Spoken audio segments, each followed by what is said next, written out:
You're not doing your makeup wrong. You just haven't found the right technique that works. How to dust off eyeshadow fallouts from your under eye. If you do eyeshadow and bake your under eye, no worries because there's a solution for your under eye not to have the eyeshadow residue fallout on your makeup anymore. To start off, I'm going to use my powder palette and I'm mixing two shades of powder that closely matches my under eye powder to dust off the eyeshadow fallouts. I'll lightly sweep it off using my powder brush, specifically a small powder brush. I'm doing so lightly with the brush and I'll do the same on the other side of my under eye as well. I'll also dust off the eyeshadow fallout residue on my nose as well because there might be some leftovers on my nose. For every step of the process, you want to make sure that you tap into your powder and use that to dust off the eyeshadow fallouts. The reason we're using the powder to dust off the eyeshadow fallouts is because they are both in powder forms and it's easier to use a powder to sweep off the fallouts than using your brush without powder. And if you don't use a powder, it might end up ruining your under eye makeup. When I'm done doing that, I'll go back into the same powder palette and tap into the powder shades closer to the powder we used in baking my under eye and lightly press the powder to my skin. Now, this helps to maintain coverage and also a brightened under eye as well. You want to lightly press the powder into your skin instead of dusting it off.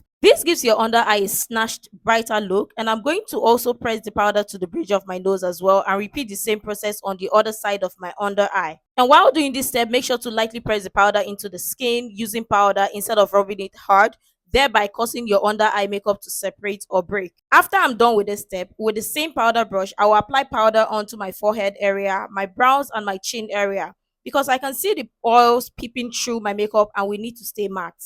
I'm going to do some finishing touches on the makeup by lightly dabbing some powder onto my skin. Next, I'm going to apply blush to bring back color onto my skin because after applying the powder on my under eye, it looks like my blush on my face wore off and we need some of the colors back on my face. I'm lightly applying that on my cheekbones and when I'm done, I'll go over with a big powder brush to blend the products together to take off the harsh lines. This process is very important to marry all products together. This is how my entire face looks like. I know this step looks lengthy, but if you follow through this step, you won't have an issue getting your eyeshadow fallouts off your makeup anymore. Let me know in the comment section if this was helpful. As always, see you in the next video.